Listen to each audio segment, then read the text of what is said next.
Bonjour, Bandegonio Sobolandaka, mon amboka Trésor Lumbo Abbé Cholé, les communicateurs du chef, les communicateurs du peuple congolais. Information solo, bo contacter kaka, mon amboka Trésor Lumbo, Nanzela Basangwa Congo, Togoya, Toko informer, Bino Bomoni, que nous sommes encore très tôt. Mais mon amboka Talika, que situation, Makamon Dengezo Kendele, Ezo Kende Mabe, il faut aller informer le peuple congolais, qu'est-ce qui se passe. Toye, Tolingi, Toswana, vingtaine de minutes, na peuple congolais, Bayeba. La situation sécuritaire à l'est de la République démocratique du Congo, na premier point nabiso, to solo la makamuni ezoleka na mboka nabiso à partir à est ya République démocratique du Congo. Deuxième sujet to solo la loi Tchani Oyo Fridolin Ambongo en tant que pasteur azolbaka ekomemela biso balkanisation na mboka parce que mboka ezokende na balkanisation pour na loi Tchani. On a tout un pasteur na combat Fridolin Ambongo azoloba. Voilà la raison pour laquelle tous en direct, tous solo la moi mouké na bakacha basangwa Congo, tout expliquer peuple congolais qu'est-ce qui se passe. Merci beaucoup. Na bande konyo so basepela na biso wana tomoni madame Anita Ntumba donc fan ya Bécholé, Julie Bambi na niveau ya Europe, bande konyo so bazolanda biso partout.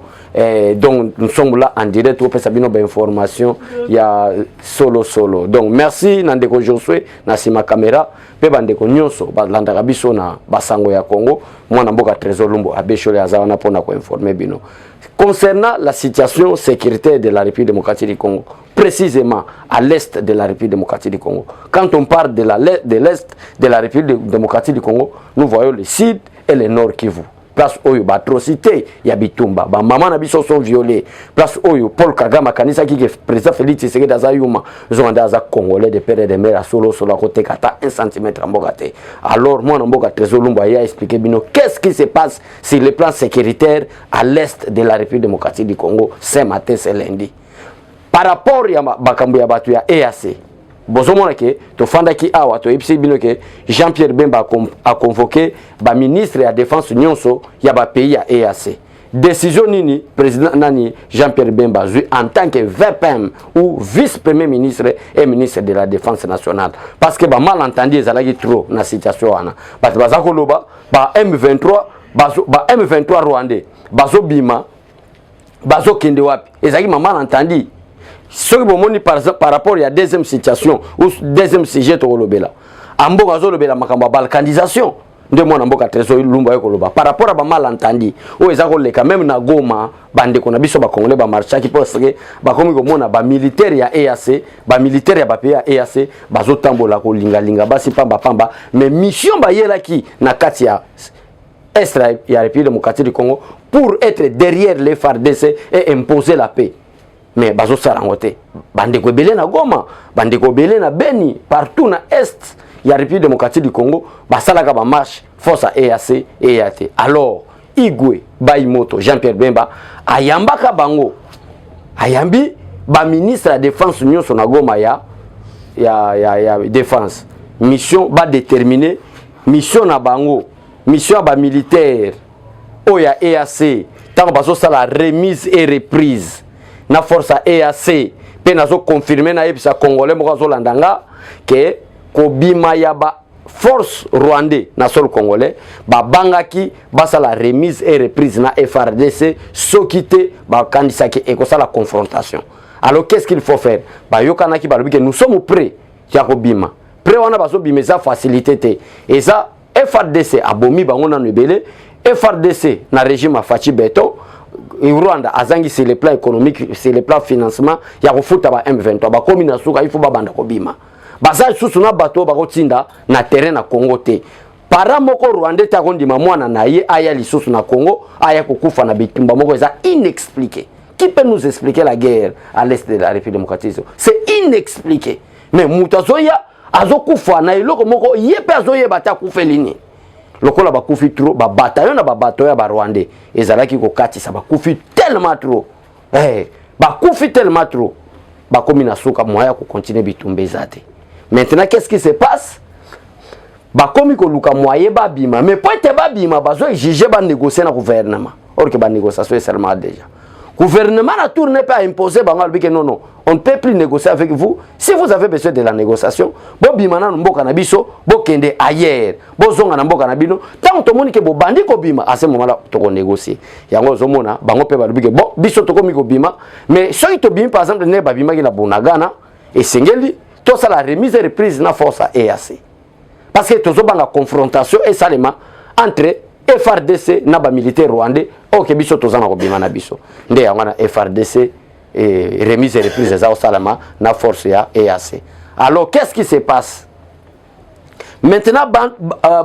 Banani ba militaire ya EAC ba o ba sa remise et reprise na nani eza ba militaire ya ba pays ya EAC, c'est-à-dire il y a organisation sous-régionale. Maintenant, les Jean-Pierre Bemba, notre VPM de la défense, a bien ça que ministre na bango so pa yipsa bango délai. Bozana ta ko umela awate. Bozana ta muke awa. Après awa, tozana ba commando na biso ba koya ko remplacer place oyo banani bazali. Alors qu'est-ce qu'il faut faire? Bo pesa biso délai. Ba pesa ki bango délai ba pesi bango ezali oyo ya ko bima na mboka na biso après 3 jours 4 jours ba salarié EAC a sa la remise reprise na faire FRDC. Donc, peuple congolais, concernant la situation de l'Est de la République démocratique du Congo, président de la République Fatih Beton a gagné nango déjà. Bitumbeza lisusuté. Awa tozana ko kendeka rapport ndenge nini batwana ba kobima, ndenge ni tosona bango pe kota. Mais bitumba en réalité, muta ko sabino ezali lisusuté. Ezali lisusuté. Voilà ezaki premier partie na biso poto solo là, ezalo kola moi café à tongo peuple congolais ayeba makambo nini ezoleka na mboka na biso. Na deuxième élément na biso tozoa kolobela loi Tchani. Loi Tchani oyo sala polémique. Loi Tchani oyo ebongi ba serviteur de Dieu ba kota yango baloba ke ba congolais ba na posa ya mboka na bango kende liboso. Mais loi Tchani ekomi lokola problème na ebite Fridolin Mbongo ata baloba ke banani benga ba onani ba cardinal ngo ba temela ka ba chaque président mais a Fridolin Mbongo ça sous tellement président de la République té un moment donné so to pesa mosengo réseau ça temela Kabila parce que bato nyonso bazako ba Kabila n'est pas notre frère. Kabila était étranger. Kabila nommé la biso ba généraux ba rwandais. Kabila bato bazango ne clarté. Mais qu'est-ce que président Félix Tshisekedi a sali? Parce que loi Tchani et outil parce que le président de la République en tant qu'institution a droit pe ya komema loi mo na mboka pona sauver mboka. Et car il y a des députés ou soit des sénateurs, ou soit membre du gouvernement. Mais oh, outil ni na membre du gouvernement, loi Tchani. Et outil na proposition, et outil ni na Assemblée nationale, ni na Sénat. Et outil ni na membre du gouvernement, ni na institution numéro 1 président de la République. Et zali, na intelligence, il y a moko ya ba Congolais au bisoto respecté na kombo ya Tchani. Maintenant, tout ça comprendre. En quoi peuple congolais bozo landanga na tala na Fridolin Mbongo papa Fridolin Mbongo un moment donné na zotala vous êtes pasteur ou vous n'êtes pas pasteur un moment donné na regretter parce que loi Tchani ezo protéger intégrité territoire ya mboka na biso loi Tchani ezo bengana ba étranger te loi Tchani ezo bengana pe ba demi Dakar te. Loi Tchani elingi koloba peteke ba Sénégalais, ba Camerounais, ba Rwandais, ba Ougandais to bengani bino. Non. Loi Tchani elobi bongote. Papa Fridolin Mbongo avec beaucoup de respect que je vous dois en tant que serviteur de Dieu, naza vraiment désolé, nazo regretté. Est-ce que réellement au salé la kanzambe to ezama kamusus. Loi Tchani eti koloba teke to komisi Katumbi ennemi na biso po aza Zambien. Non. Loi Tchani elobi bongote. Loi Tchani pe lobi teke muto aza demi Dakar, c'est-à-dire quoi na demi Dakar ndenge batu ba benga terme wana papa étranger, maman congolaise ou soit maman étrangère, papa congolais. Ne bazobota ne terme bazobe ngo ba demi Dakar. Na kacha loi Tchani to lobi teke na kacha loi Tchani to lobi teke demi Dakar ça na valeur tété. Na kacha loi Tchani papa Fridolin Mbongo en tant que pasteur serviteur de Dieu. Occupe-toi de tes affaires. Occupe l'œuvre que Dieu t'a donnée. Mandat l'été silaka. Un jour, président Félix Tshisekedi paye à cause de la sous-présidente. Parce que président Félix Tshisekedi est président à Liboso, il y a un président de la République. Mais mandat on zamba pesa bino Fridolin Ambongo en tant que serviteur de Dieu, vous devez être fier non. Depuis bo banda lokola ba pasteur ti lelo boza ba pasteur. Obotaka te ozana ba chérité bona ebité po bato musuke botaka obatama. Ko bato musu ba yicha biso ko zana bana obomba bango na mbongo franc de kota bon. Wana za vie privée non ngana kokota te. Mais néanmoins musala on zamba pesa bino eza musala nini? Ezali côté ya bato. Fridolin Ambongo olati vraiment elamba na yo okiti na kapelo lobi botika kinumba botika kolangwa otei bato bokonza nzambe soya eza evra malamu ko sala yango evra malamu yo ko sala eza baye ko peso jeep na bata gouvernement lobi non peuple azo souffrir na boy ko zo ba jeep oyo boteka ngo bosunga borfelin nzambe otalo albi ki c'est un serviteur de Dieu mais ozui musala oyo nzambe apesi yo musala ya honneur, musala ya valeur, musala o ezalaka na mandate, musala o nzambe ye mokonde aponi yo. Kozala pasteur, berger, évêque, cardinal, nzambe choisir yo. Pote ya bana na liloba nzambe, yo ozui musala na ozui otiango na kati ya coffre fort na yo. Obombi yango, obandi ko s'occuper na loi tchani. Maintenant nazongi na loi tchani. Avant nazonga na loi tchani, Fridolin Ambongo. Makamba ba école fictif bazwa yo. École fictif oza na kati ya école fictif na comprenant Ambongo ndeko nanga Josué ti Ambongo linga président Félix Tshisekedi te à cause de école fictif ba créer école fictif ezalaki belé mbongo ya l'été zobima ezoke ndeko pesa na école fictif wana OK école fictif wana en d'autres termes na lingala elingi kolobete les écoles qui n'existent pas mais mbongo ebimaka pona ofuta ba enseignant mbongo ebimaka pona faire fonctionnement ya ba école wana mbongo ebimaka pour l'État congolais a bimisaka mbongo. Imaginez-vous ce que ça qui 300 écoles fictives. Parce que bah il biso que ezalaka ba 500 écoles. Mais biso to bito kitana atana 300 écoles fictives. Et que école moko ezana droit ko engager peut-être 100 enseignants. Et que enseignant moko azozo peut-être 100 000 francs congolais. Ou soit azozo 125 000 francs congolais. On multiplie encore par 100 enseignants. Si vous savez ça 400 écoles, on va découvrir combien de mbongo. Ndé à ce moment là Fridolin Ambongo ayeko loba ete totanga makamuna lobi ya Josué bimisela biso yango to lobango. Ndé place Fridolin Ambongo siko ngana zo loba par rapport à makambo Fridolin Ambongo. En quoi loi tchani ezo ya pona balkanisation. Bola na makambo Fridolin Ambongo lobi bande konanga. Par la loi tchani des pères et des mères, cardinal Fridolin Ambongo voit la balkanisation du pays et appelle les Congolais à la refuser. C'est Cardinal Ambongo. Nous ferons mieux de nous resserrer les coudes pour déceler les jeux funestes des ennemis de notre patrie avec leur velléité de balkanisation. Dit Cardinal Ambongo, c'est la loi Tchani.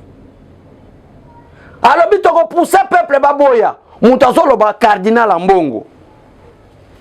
C'est Fridolin Ambongo bino boyebi Cardinal na bino.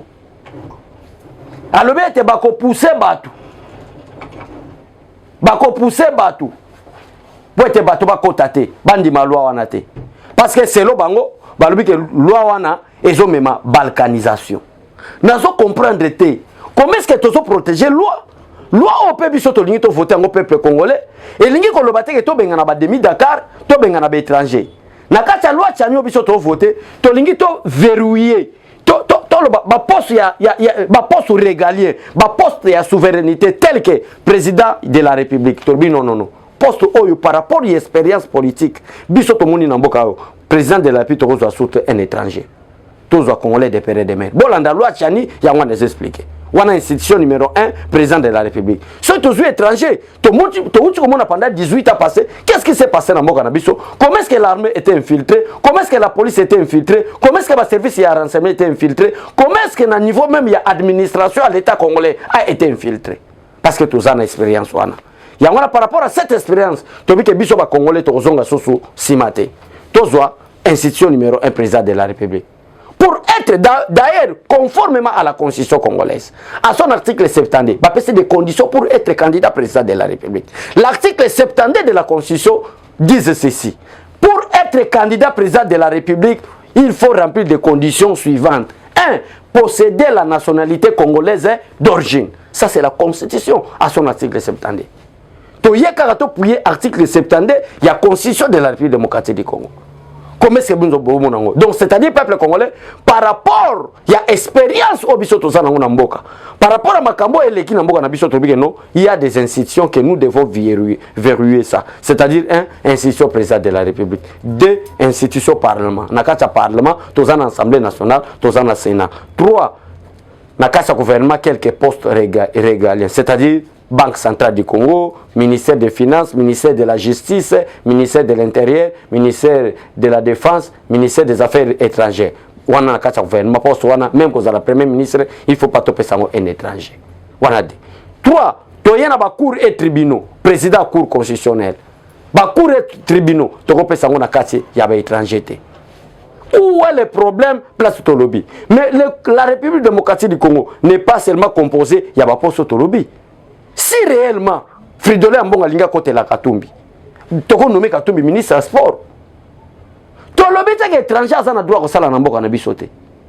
To lobby peut-être que to sala poste à étranger, nous avons besoin de tout le monde par rapport à la richesse nous avons pesa na mboka na biso. Mais pourquoi loi Tchani un Congolais que nous devons apprécier et toko betela maboko to lobby était non. Merci beaucoup Nzambe ya Lola. Ko pesa biso moi, Namboka ya boye, azala mayela ko protéger ba loi boye. Mais un pasteur, le ko la Fridolin Ambongo, azo parvenir, madame Anita okende ko loba ete, loi wana ba ko pousser batu. Ekotate, loi wana ba ko pousser batu. Et salemate, loi wana ezo mema balkanisation. Raison pour laquelle na zongi, na se poser question. En quoi loi oyo ko mema balkanisation? Comment? Comment? Pendant que Mboke Fanda la balkanisation a été faite. Bon, signé d'accord en 2009 dans le régime Kabila. En 2009, bon, province, il y a Nord Kivu, il y a Sud Kivu. Bon, Kabila, on a Rwandais tout, il y a pas poste de responsabilité. Pour, bon, pour la paix. On a tika la goyoka, attaque cardinal mon côté. Alors, que balkanisation. Parce que véritable balkanisation, et c'est là qui va corps Oyo, signé en 2009. Gouvernement congolais à l'époque, Kabila, président de la pays, signé en 2009. Qui réclame par rapport à l'insécurité, à la balkanisation, au lobby? Qui réclame maintenant, Nani, les M23? Bah M23 va réclamer. Bah M23 va réclamer que aussi d'accord na Félix Tshisekedi. Bah M23 va le que le président Félix Tshisekedi a promis à biso le Moroboy. Non non. Bah M23 va réclamer bah accord oh bah signé en 2009 oh ils a comme ma Congo dans la balkanisation. Na kati ba accord o ya 2009 ezako mema ko na balkanisation ba sinagine balwa ki ba poste ya recette ya finance ba poste ya sécurité ba poste moko eza régalier plutôt na deux provinces toi il faut la diriger na ba Rwandais tout yango bozo mona na kati ya nord sud Kivu infiltration eza na degré moko parce que na ba maire de la ville pour quelle raison bazako telemela nini état de siège parce que bayeba ki malamu nazo comparer maloba au Fridolin Ambongo lobi na Moïse Katumbi. Fridolin Ambongo lobi loi wane ko lekate po na ya zongo na ke ezali ko préparer balkanisation. Na zo comprendre était comment est-ce que cette loi ou zo protéger mboka et même la balkanisation. Premier élément. Ce que tu na tweet ya Katumbi lobi ezali loi moko ezo même racisme, ezo même tribalisme. Na se poser question. En quoi la loi Tchani ezo même tribalisme? En quoi la loi Tchani ezo même racisme? Parce que la loi Tchani et le but qui pose à la présidente de la République, il faut la kamuluba kabeyaka mwanga. Parce que Félix Tshisekedi est du territoire du kabeyaka mwanga. Na kati ya loi Tchani tolinga to côté la bino tolinga to za d'accord na bino so na kati ya loi Tchani balobaki que pour être président de la République démocratique du Congo il faut être muluba ou il faut être dekabeka mwanga ou demu pompa à ce moment to non bazo favoriser côté moko bazo défavoriser côté mososo mais na loi Tchani bazo loba ata oza côté ya Beni ata oza côté ya Masisi ata oza na frontière côté ya Bunagana ata oza na mboka na Idjofa na Bandundu ata oza na partout na République démocratique du Congo loi Tchani wana ezo protéger pour diriger mboka pour oza de père et de mère ba de père et de mère bazaka na kasaité ba de père et de mère bazaka na Bandundu te ba de père et de mère toute personne au abotami na papa pe maman au borgine na bango eza 100% congolais ye wana za congolais mais borgine 100% congolais za pe na Sud Kivu projet na 100% congolais eza pe na Nord Kivu, eza na Maniema, eza na Kisangani. Est-ce que balobi était il faut kaka ça y est, il faut moi pour Moïse Katumbi alobaka ezo même racisme, ezo même tribalisme. Non. Eza poka na kasaité. Eza ka pona na kabya kamongate. Mais ça pour tous les Congolais. Tous les Congolais. Congolais nyonso ezala akokota pe apostuler na ba poste régalien. Eza kaka teke baso protéger ka bakasaye po boya koloba ke ezali racisme et ou eza tribalisme. Wana ezaki na tweet ya Moïse Katumbi. Maintenant, nazo ko bali sango na oyo ya nani? Na oyo ya Fridolin Ambongo en tant que serviteur de Dieu. Mais nazo ba ke Congo te kamaka. Comment est-ce que Mboka na biso comme Tiboy? Un pasteur au lieu de protéger parce qu'il est d'abord le pasteur en République démocratique du Congo. Il est d'abord cardinal na Congo. Aza cardinal na Rwanda te. Aza cardinal na Belgique te. Aza cardinal parce qu'il y a un pays au nom de la République démocratique du Congo et il y a un peuple qui est peuple congolais. Oh batindi berger na peuple congolais. Qu'est-ce que la berger ba congolais? C'est d'abord le Congo. Mais une loi qui protège ses brebis à lui en tant que pasteur de serviteur de Dieu. Mais azo tel melango, azo lobake, ezo même balkanisation. Ah, balkanisation oye banda kala bazako préparer. Oyo, tozala qui attend un interlocuteur à quoi le Belabiso angoté. Mais président Félix Tshisekedi aye besoin de makate. Voilà la raison pour laquelle tozako le baité toya face à la caméra to expliquer bino. Donc en réalité, bande ko ba congolais na zo bino na 2 points obiso toke ko chité wana. En réalité, kimia ekoti na est ya République démocratique du Congo, bozala na kimia. Yami balé loi tchani bo mata bo kita. Ozala cardinal, ozala oui, ozala non. Loi tchani du fait que zo répondre na pour na protéger l'intégrité territoriale. Bo mata bo kita. Bo kota ba carême, bo kota ba jeûne de prière. Loi wana eza déjà scellé par Nzambeke, il faut ekota. Donc voter loi wana. Loi wana ko passer, loi wana ko kota et ba congolais de père et de mère ba ko banda ko sala na ba poste à souveraineté. Ba makelelo bozocheza ba tono vide ya pamba. La loi tchani va passer. Voilà la raison pour laquelle toyaki to sortir face à la caméra, to chiter place wana. Mais bon c'est la biso affaire ya mwanga chuchu parce que na komi on a ba débat et komi ko salema oh ba biloko ebimaki na coffre fort ezaki yangote ba kosela ki eba émission zo salema to kutana lobby ba après-midi na ba sango ya Congo mwana mboka Trésor Lumbu aya ko pesa bino décision finale concernant affaire mwanga chuchu parce que na komi mona na ba déclaration na ba tumusu ba komi ko loba ete mwanga chuchu na coffre fort ba kosi ezalaki biloko wana te eza ba réseaux sociaux. Lobby mon mboka Trésor Lumba ko ya face à la caméra ou soit avec madame Marilou to ça la émission awa peut-être yeba ko expliquer bino qu'est-ce qui se passe na makambo yo batu musuba ko ngoni yango mais boyeba malamu ke mbongo pezo tambola mbongo c'est gare un multimilliardaire ba tambisa mbongo po ba banda ko changer maloba po suka za liberté provisoire mais à cause de la liberté provisoire botikala malamu bo partager mission bo commenter ngo to monana à bientôt et à tout à l'heure. Merci beaucoup na madame Jeli Bambi na staff technique mobimba basanga Congo na ndeko Josué na madame Anita Ntumba partout madame Jeli Bambi partout biso bino bozali bo partager to mona prochainement pour na ba information solo.